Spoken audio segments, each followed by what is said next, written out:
আসসালামু আলাইকুম। Hello viewers, কেমন আছো সবাই? আল্লাহর রহমতে নিশ্চয়ই ভালো আছো, সুস্থ আছো। আমরা ভালো আছি আলহামদুলিল্লাহ। আজ নতুন একটি ভিডিওতে তোমাদের সবাইকে ওয়েলকাম করছি। আজ আমি তোমাদের দেখাবো মাছের ডিম দিয়ে খুবই মজাদার পটলের দোরমা।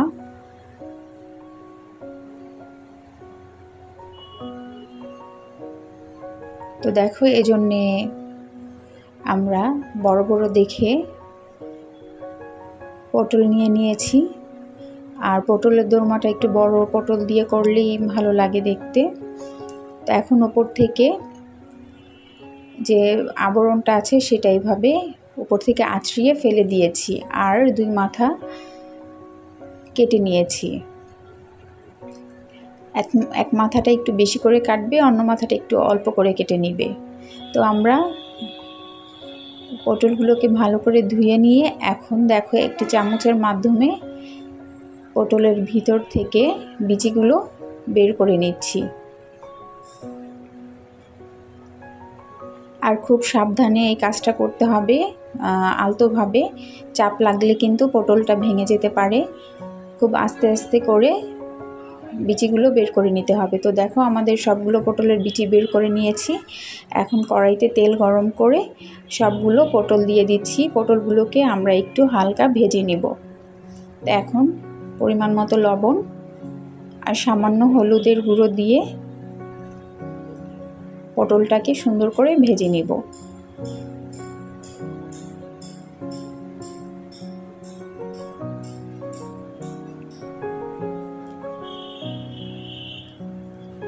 আমরা পটলগুলো দেখো এই যে এরকম সবুজ সবুজ করে ভেজে নিয়েছি, দেখতে কতটা সুন্দর লাগছে। তো এছাড়াও আমরা নিয়েছি সরিষা বাটা, নারিকেল বাটা, বাদাম বাটা আর পটলের বিচিগুলো বেটে নিয়েছি, পেঁয়াজ, কাঁচামরিচ আর হলো মাছের ডিম। এই ডিমটা হলো মাগুর মাছের ডিম। তোমাদের কাছে যে মাছের ডিমটাই থাকবে সেটাই নেবে। তো এখন কড়াইতে আমরা আমাদের যে তেল ছিল অবশিষ্ট তার মধ্যে কিছু পরিমাণ তেল দিয়ে পেঁয়াজ, আদা রসুন, লবণ, আর আদা রসুনটা একটু বেশি করে দেওয়ার চেষ্টা করবে। গরম মশলা, যেহেতু মাছের ডিমে একটু আদা রসুনটা বেশি দিতে হয়, আর গরম মশলাটাও দেওয়ার চেষ্টা করবে, তাহলে এক্সট্রা যে মাছের গন্ধটা আছে সেটা আর থাকবে না। এখন হলুদের গুঁড়ো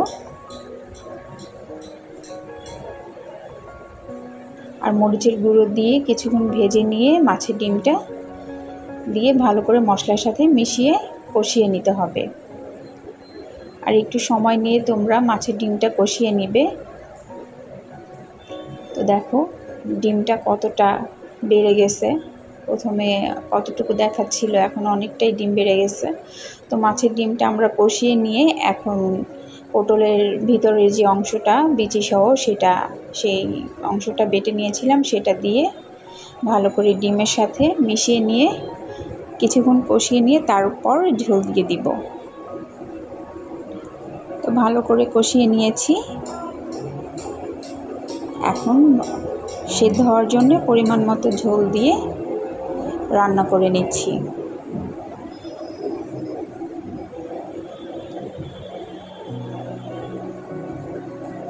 তো আমাদের পুরটা রেডি হয়ে গেছে। হ্যাঁ, তো আমার আরাফও আমার সাথে সাথে ভয়েস দিতে যাচ্ছে।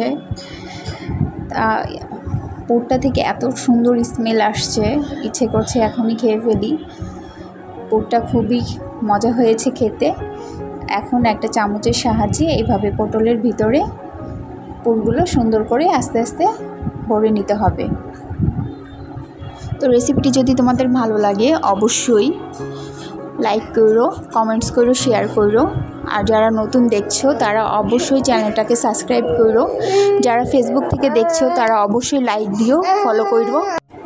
অনেকেই আছে যারা সাবস্ক্রাইব করেও আবার সাবস্ক্রাইব তুলে নিয়ে যায়, এতে করে দুজনের চ্যানেলেরই ক্ষতি হয়। তোমরা এটা করবে না প্লিজ, সাবস্ক্রাইব করে কেটে দিবে না। ভালো লাগলে সাবস্ক্রাইব করবে, আর যদি ভালো না লাগলে না লাগে তাহলে সাবস্ক্রাইব করবে না, কিন্তু সাবস্ক্রাইব করে প্লিজ তোমরা তুলে নেবে না। তো আমাদের পুর বড়া হয়ে গেছে। এখন কড়াইতে তেল দিয়ে তার মধ্যে গরম মশলা দিয়ে কিছুটা পেঁয়াজ দিয়ে এক চা চামচ আদা রসুন দিয়ে দিচ্ছি, হলুদের গুঁড়ো,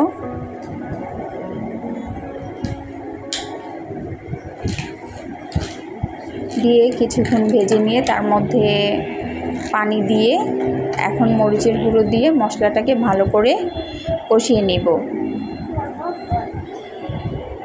পরিমাণ মতো লবণ দিয়ে দিচ্ছি।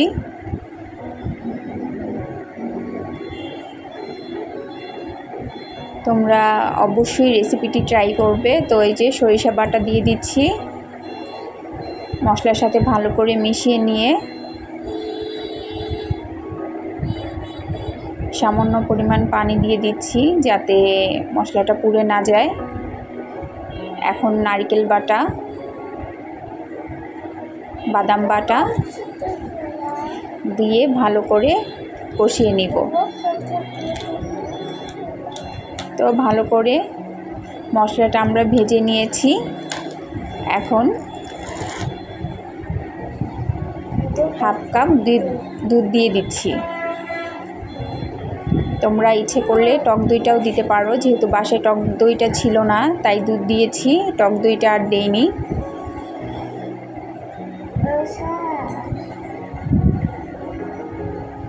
তো এখন পটলটা আগেই ভেজে রেখেছিলাম, আর বেশি পরিমাণ ঝোল দিতে হবে না, যাতে পটলটা সেদ্ধ হয়ে যায় ওই অনুযায়ী ঝোল দিয়ে। ঝোলটা যে ফুটে উঠেছে, এখন এর মধ্যে আমরা পটলগুলো দিয়ে দিচ্ছি পুর ভরা। খুব সাবধানে দিবে, আর বেশি পরিমাণ ঝোল দেওয়ার দরকার নেই যেহেতু পটল আগেই ভাজা ছিল। তো এখন ঢেকে দিব। তো এর মধ্যে আমি পটলগুলো উল্টে দিয়েছিলাম। কিছুক্ষণ পর পর এভাবে আস্তে আস্তে আলতোভাবে উল্টে দিতে হবে। আর রেসিপিটি কিন্তু খুবই মজাদার একটি রেসিপি, গরম গরম ভাতে তো অসম্ভব মজা। আর বাসায় মেহমান আসলে তোমরা খুব সহজেই বানিয়ে দিতে পারবে। অবশ্যই বাসায় একবার ট্রাই করবে। তো ভিডিওটি দেখার জন্য তোমাদেরকে অসংখ্য ধন্যবাদ। আজ এই পর্যন্তই। সবাই ভালো থাকবে, সুস্থ থাকবে। আল্লাহ হাফেজ।